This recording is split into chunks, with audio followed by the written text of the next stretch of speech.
Camera's recording everyone. Okay, well, Mark, if I can start with you, as I say, can you tell us where did you serve? And we're heading for New Guinea, but because of the Coral Sea battle. 1 second, sorry, Mark. Sorry. I check you well in at the moment. That's all right, I'm recording. Well, Mark, that was a great rehearsal. Can we go again?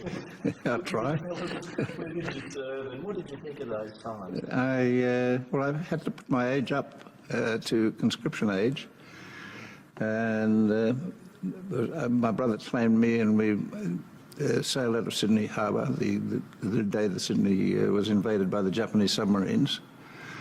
We were heading for New Guinea, but because of the Coral Sea battle, we were diverted, and we ended up in Charters Towers and then to Cairns, which was front line of defence at that time.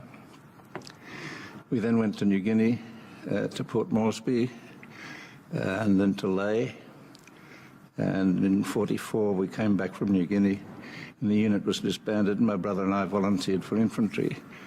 And we were allocated the 2nd 48th Battalion, which was the highest, most decorated battalion in the Commonwealth at the end of World War II, with 4 VCs and something like 200 and something other decorations.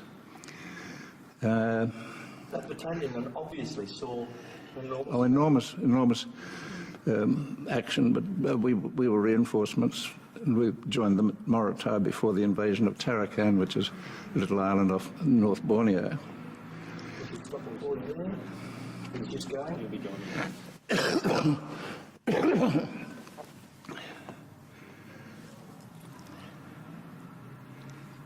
Okay.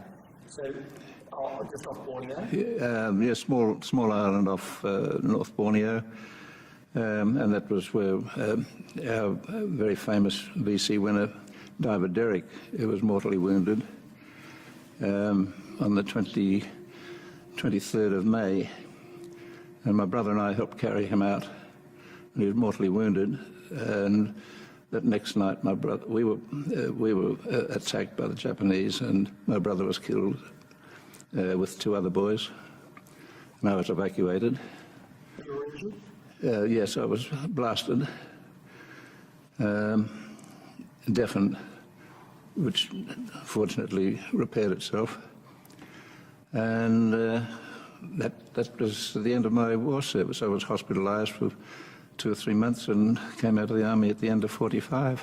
That time when you lost your brother and you were wounded must have been a terrible moment in your life. Well, it was indeed. It was absolutely shattering, because we were very, very, very close, and we shared everything and we did everything together. And as I made mention in the Ravalli article that was published last year,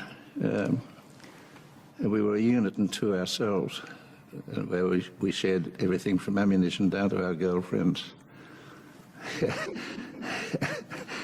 As and when that was possible. Well done. Yeah.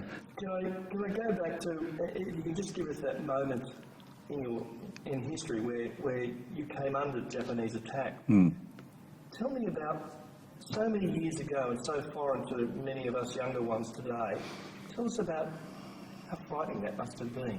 What was going on? The bullets, the machine gun going on? Under those conditions, one didn't really have time to think of fear. But I do remember distinctly being terrified the first night we came ashore, and we were shelled by the enemy, and there were shells landing, and I was so terrified I could barely breathe. And we were guarding headquarters, who very generously supplied stretchers for us. And I can remember I got under a canvas stretcher and pulled a mosquito net over my head for protection.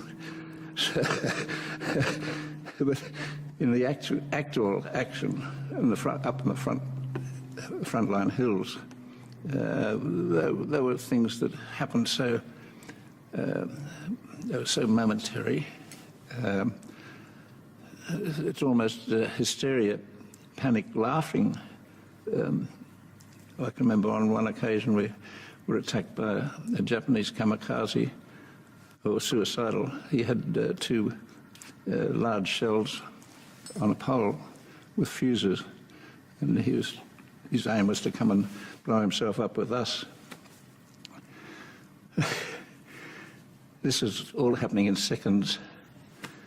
The Bren gunner stood up to get, as we say, get him, and the magazine fell off his gun. So he got down, put the magazine back on, stood up, give him another burst, or give him a burst, and the barrel fell off. Now at this time, we're all abusive language, of course, saying get the you know what, and get this one, and get what. But we're hysterically laughing. Even though he's running at you? Yes. Well, while this was happening, eventually one of the riflemen shot him, and he went over the side and exploded himself. But that's hysteria. So there's no time to be frightened. Funny thing, war, isn't it? It is, yes. Well, I suppose we were terrified, but it was hysteria. This is the best way to escape it. Yes. Yes. Can I ask you, and it's a very personal question, but one moment you talk about it being very momentarily sort of existence. 1 minute you're there with your brother, Yes. and the next minute he's gone, Yes. and you must miss him every Oh, time. well, I was absolutely devastated. Again, hysterically devastated, to the point where I was evacuated and I couldn't hear. But I saw him being carried out on a stretcher. And the last memory I have of him was he'd acquired a new pair of boots the day before, and they had no polish on them, and they were just a very raw tan. That I can't say more than that. Still upsetting all those years. Yes, very much so. What do you say to your grandchildren today about war and what you went through? What do you tell them? I don't think I've ever told them anything, really, have I? You try to keep it away from them? No, I don't intentionally, but I don't look back on it with anything but many happy memories and many sad memories, of course.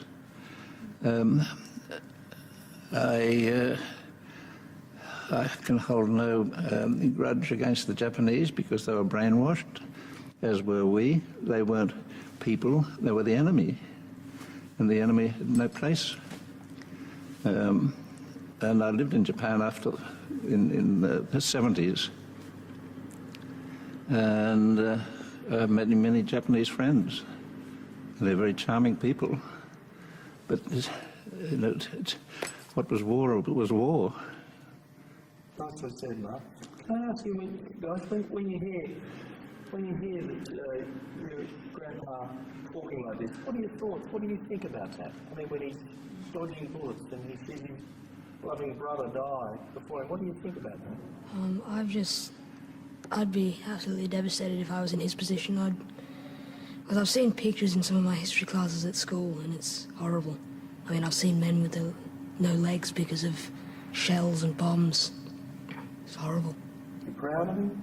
Yeah, very. What have you been through? Oh, it's got to take great courage and strength to be able to get through something like that, alive as well as, without being mentally scarred as well as physically. Do you hope you never have to face what he had to face? Yeah, I'd never go to war, because the homesickness and all the disease that you could get down there, I'd just hate it. Nicely said, mate. What about you guys? What are your thoughts about it? Well, it would be really, really terrifying. I wouldn't like to go to war. Yeah, I'm never going to go to war. It's just, I would like to be with my family and never be apart from them. Good on you. We'll just, 1 second. And Bissy at the back there. You proud of your grandpa? Yes, very proud. Why? Speak up, darling. Because he's been through such a terrifying experience, and he's very brave to be able to do that. I mean, a lot of people would just hate to do that. Like me, I'd just be terrified to go there. And he went there, and he was very brave, and he did what he did that, and yeah, he did it very well. Nicely said. Well done to you. Well done.